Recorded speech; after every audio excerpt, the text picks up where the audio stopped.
আজ থেকে প্রায় ৪,৫০০ বছর আগে মরুভূমির বুকে মানুষ এমন এক বিস্ময় তৈরি করেছিল যা আজও পুরো পৃথিবীকে অবাক করে দেয়। আর সেই বিষয় হলো মিশরের বিখ্যাত পিরামিড। সর্বোচ্চ ১৪৭ মিটার উঁচু পিরামিড প্রায় ৪,০০০ বছর ধরে মানুষের তৈরি পৃথিবীর সবচেয়ে উঁচু স্থাপনা ছিল। এটি নির্মাণে ব্যবহার করা হয়েছিল এত বিশাল পাথর যে পুরো পিরামিডের ওজন ধরা হয় প্রায় ৬০ লক্ষ টন। আজকের পৃথিবীর সবচেয়ে উঁচু ভবন হল বুর্জ খলিফা, যার ওজন মাত্র ৫ লক্ষ টন। কিন্তু সবচেয়ে বড় প্রশ্ন হলো মিশরের সে বিখ্যাত পিরামিড কিভাবে তৈরি করা হয়েছিল। কারণ সে সময়ে ছিল না কোনো বুলডোজার, ছিল না কোনো ক্রেন এবং ছিল না কোনো আধুনিক প্রযুক্তি। এমনকি সাধারণ মানুষের ব্যবহারের জন্য কোনো চাকা পর্যন্ত ছিল না। তারপরও প্রাচীন মিশরীয়রা এমন এক স্থাপত্য তৈরি করেছে যা ৪,৫০০ বছর পরেও আজও মাথা উঁচু করে দাঁড়িয়ে আছে।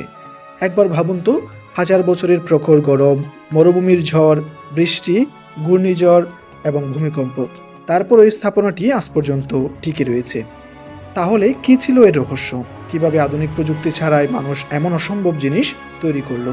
আজকের ভিডিওতে আমরা জানার চেষ্টা করব the great pyramid of Giza এর রহস্য সম্পর্কে।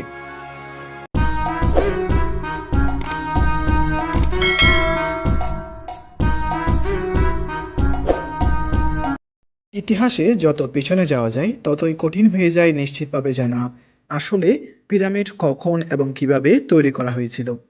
কিন্তু প্রত্নতত্ত্ববিদরা ধারণা করেন যে গ্রেট পিরামিড অফ গিজা নির্মাণ করা হয়েছিল খ্রিস্টপূর্ব ২৫৬০ অব্দে ফেরাউন খুফুর দ্বারা।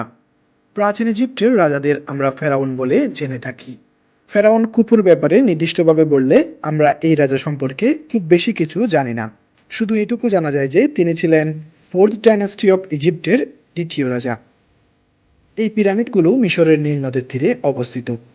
ছবি বা ভিডিওতে দেখলে বোঝা যায় গ্রেট পিরামিড অফ গিজা শুধুমাত্র একটা পিরামিড নয়, একই জায়গায় এর মতো আরও দুটি পিরামিড রয়েছে। এই তিনটির মধ্যে সবচেয়ে উঁচু হলো গ্রেট পিরামিড অফ গিজা, যাকে পিরামিড অফ খুফুও বলা হয়। এর চেয়ে ছোট হলো পিরামিড অফ খাফরে, যা মিশরের দ্বিতীয় বৃহত্তম পিরামিড। বলা হয় এটি খুফুর ছেলে খাফরে নির্মাণ করেছিলেন। আর তৃতীয় ও সবচেয়ে ছোট পিরামিড হলো পিরামিড অফ মেনকাউরে, যা নাকি খাফরের ছেলে বানিয়েছিলেন। সেই যুগে এগুলোই একমাত্র স্থাপনা ছিল না। এছাড়াও রয়েছে গ্রেট স্ফিনিক্স অফ গিজা, আরও অনেক সমাধি ও ছোট ছোট পিরামিড। মোটামুটি ১১৮টি পিরামিড রয়েছে, বিভিন্ন আকার ও আকৃতির। এর মধ্যে অনেকগুলো খারাপ আবহাওয়ার কারণে ভেঙে ধ্বংসস্তূপে পরিণত হয়েছে। খুব কমই ভালো অবস্থায় টিকে আছে।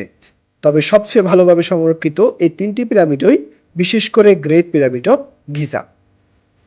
এগুলো বানানোর কারণ আসলে কী ছিল? প্রত্নতত্ত্ববিদরা ধারণা করেন যে কারণে বহু প্রাচীন স্থাপনা বানানো হয়েছিল, এগুলোকে সমাধি বা কবর হিসেবে নির্মাণ করা হয়েছিল। এখানে ফেরাউনদের দাফন করা হতো। পিরামিডের ভেতরের ব্যাপারটা হলো, প্রাচীন মিশরীয়রা পরকাল বা আফটার লাইফে বিশ্বাস করতেন। তাদের ধারণা ছিল মৃত্যুর পর জীবন শেষ হয় না, বরং মৃত্যুর পর আত্মা অন্য এক জগতে চলে যায়। যারা ভালো কাজ করেছে তারা সেখানে চিরকাল বেঁচে থাকে। এই পরকালের জন্য প্রস্তুতি নিতে জীবিত অবস্থাতে ফেরাউনরা নিজেদের জন্য সমাধি তৈরি করাতেন। তারা খাবার, ধন সম্পদ, গহনা, আসবাবপত্র, কাপড় এসব জিনিস পিরামিডের ভিতরে রাখতেন যেন পরকালে কাজে লাগে। মৃত্যুর পর তাদের দেহ মমি বানানো হতো এবং কাঠ বা পাথরের কফিনে দাফন করা হতো। ইজিপ্ট ও সুদানে পাওয়া অধিকাংশ ঐতিহাসিক পিরামিডই সমাধি হিসেবে ব্যবহৃত হয়েছে। তবে নির্দিষ্টভাবে গ্রেট পিরামিড অফ গিজার ভিতরে এসবের বড় কোনো শক্ত প্রমাণ পাওয়া যায়নি। তাই অনেকেই বিকল্প তথ্য দাঁড় করান। প্রত্নতাত্ত্বিকরা যখন এই পিরামিডের ভিতরে প্রবেশ করেন তখন তারা মাত্র ৩টি নিদর্শন এবং একটি খালি কফিন দেখতে পান, যেটিকে কুফুর কফিন বলে মনে করা হয়। ধারণা করা হয় এত বছরে কেউ ভেতরের ধন সম্পদ ও গয়না লুট করে নিয়ে গেছে। কিন্তু যারা এই ব্যাখ্যাগুলোর সঙ্গে একমত নন তাদের বিকল্প তথ্যগুলো বেশ অদ্ভুত। একটি জনপ্রিয় তথ্য হলো এই গ্রেট পিরামিড আসলে একটি বিদ্যুৎ কেন্দ্র ছিল, যেখান থেকে বিদ্যুৎ উৎপন্ন করা হতো। যারা এই তত্ত্বে বিশ্বাস করতেন তারা বলেন প্রাচীন মিশরীয়রা প্রযুক্তিগতভাবে অত্যন্ত উন্নত ছিল এবং তারা বিদ্যুৎ তৈরি করতে জানত। এর প্রমাণ হিসেবে তারা প্রাচীন শিল্পকর্ম দেখাতো। পুরনো মন্দিরের দেওয়ালে কিছু চিত্র পাওয়া গিয়েছিল, যেগুলো দেখে কিছু কিছু মানুষ মনে করতো সেখানে লাইট বাল্ব আঁকা রয়েছে। তাদের মতে মিশরীয়রা অনেক আগেই লাইট বাল্ব আবিষ্কার করেছিল। তবে এরপর লাইট বাল্ব কোথায় গেছে তা আর কেউ জানে না। এই ধরনের ষড়যন্ত্র তত্ত্ব সাধারণত তখনই তৈরি হয় যখন কোনো বিষয়ের পক্ষে শক্ত কোনো প্রমাণ থাকে না। তবে এই ষড়যন্ত্র তত্ত্ব তৈরি হওয়ার আরেকটি বড় কারণ হলো রাজনীতিবিদদের ধর্মীয় তোষণ। যাই হোক, আজকের দিনে ইতিহাসবিদরা মোটামুটি একমত যে গ্রেট পিরামিড অফ গিজা মূলত একটি সমাধি হিসেবেই নির্মাণ করা হয়েছিল। সেই সময়ের মানুষের বিশ্বাস ছিল যত বেশি জাঁকজমকপূর্ণ সমাধি হবে, যত বেশি ধন সম্পদ ও খাবার রাখা যাবে, ততই ভালো কাটবে তাদের রাজার পরকাল জীবন। কিন্তু এখন আসি সবচেয়ে বড় প্রশ্নে, এই পিরামিডগুলো আসলে তৈরি করা হয়েছিল কিভাবে? সত্যি বলতে এটাই সবচেয়ে রহস্যময় বিষয়। সে যুগের মানুষ কিভাবে 137 মিটার উঁচু একটি স্থাপনা তৈরি করেছিল, যেখানে ব্যবহৃত প্রতিটি পাথরের ওজন ছিল প্রায় 2.5 টন থেকে 80 টনের মধ্যে। এত নিখুঁতভাবে পাথর কাটা হয়েছিল যে অবাক হতে হয়, কারণ তখন আধুনিক কাটার কোনো যন্ত্র ছিল না। তারপরও প্রশ্ন আসে, এত ভারী পাথর একটার উপর একটা কিভাবে বসানো হয়েছিল, যখন তারা চাকারও ব্যবহার করতো না? আর সবচেয়ে অবাক করার বিষয় হলো এগুলো তারা প্রায় 20 বছরের মধ্যে বানিয়ে ফেলেছিল।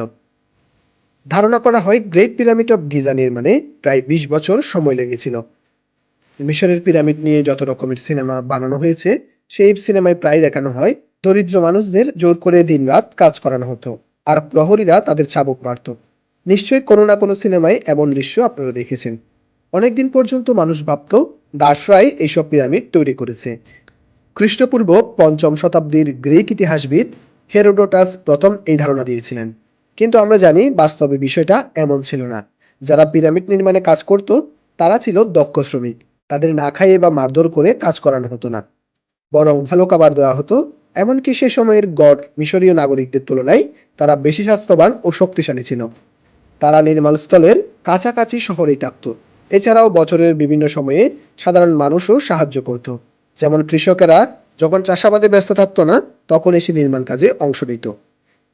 একভাবে পুরো রাজ্যই এই জাতীয় প্রকল্প সফল করতে ঐক্যবদ্ধ ছিল। তারা তাদের রাজার প্রতি প্রবল বিশ্বাস রাখত।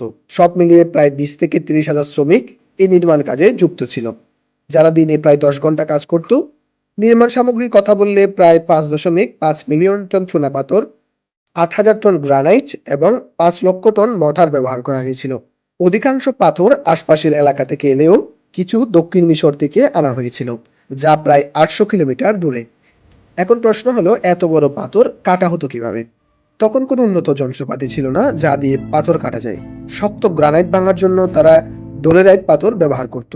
তাদের কিছু পদ্ধতি ছিল খুবই অভিনব, যেমন পাথরের ফাটল বা গর্তের কাঠির কিল ঢুকিয়ে তা পানিতে ভিজিয়ে রাখা হতো। কাঠ পানি শোষণ করে ফুলে উঠত, আর তাতে পাথর ফেটে যেত। এবার আসি সবচেয়ে বড় প্রশ্ন, এই পাথরগুলো সরানো হতো কিভাবে? তখন গাড়িতে চাকা ব্যবহার করা হতো না, তাই পাথর বহনের জন্য কোনো গাড়ির ব্যবস্থা ছিল না। সবচেয়ে গ্রহণযোগ্য তথ্য হলো দূর থেকে পাথর আনার জন্য নদীতে ভাসমান ভেলা ব্যবহার করা হতো। এরপর পিরামিডের কাছে এনে স্লেজ বা টানার কাঠামো ব্যবহার করা হতো। আরেকটি তথ্য হলো তারা পাথরগুলো লিভার পদ্ধতি ব্যবহার করেছিল। মাঝখানে একটি উঁচু ভিত্তি রেখে এক পাশে ওজন দিয়ে অন্য পাশে পাথর তোলা হতো। গবেষকদের মতে এই রকম ব্যবস্থা সাদফ নামে 1000 বছর ধরে ইজিপ্টে ব্যবহৃত হতো, বিশেষ করে নীল নদ থেকে পানি তুলে সেচ দেওয়ার কাজে। এই তথ্যগুলো শুনতে ভালো লাগলেও বড় সমস্যা হলো নির্মাণের সময়কাল। আমরা জানি পুরো পিরামিড মাত্র 20 বছরের মধ্যে সম্পন্ন হয়েছিল। যদি 20,000 মানুষ একে একে পাথর বসাতো, তাহলে প্রায় প্রতি 3 মিনিটে একটি পাথর স্থাপন করতে হতো, বছরের প্রতিদিন। এত দ্রুত কাজ করা সত্যি অবিশ্বাস্য মনে হয়। আর এই কারণে আজও পিরামিড নির্মাণ এক বিশাল রহস্য। আমরা এটুকু জানি যে নিচের কিছু স্তরে কোনো মর্টার বা গাঁথুনি ব্যবহার করা হয়নি, কিন্তু উপরের স্তরগুলোতে মর্টার ব্যবহার করা হয়েছিল, যা স্থাপনাটিকে আরো মজবুত করেছে। এই কারণে হাজার হাজার বছরের বহু ভূমিকম্প হলেও গ্রেট পিরামিড অফ গিজা এখনো দাঁড়িয়ে আছে। এখানে মজার ব্যাপার হলো সেই মর্টার নিয়েও রহস্য রয়েছে। বিজ্ঞানীরা এর রাসায়নিক গঠন জানলেও আজ পর্যন্ত ঠিক একই ধরনের মর্টার তৈরি করতে তারা সফল হননি। সবশেষে বলা যায় পিরামিডের বাইরের আবরণ তৈরি করা হয়েছিল অত্যন্ত মসৃণ সাদা চুনাপাথর দিয়ে, যা আজও রহস্যে ঘেরা এক ঐতিহাসিক স্থাপনা। ভিডিও ভালো লাগলে লাইক করবেন, শেয়ার করবেন, চ্যানেলটি সাবস্ক্রাইব করবেন।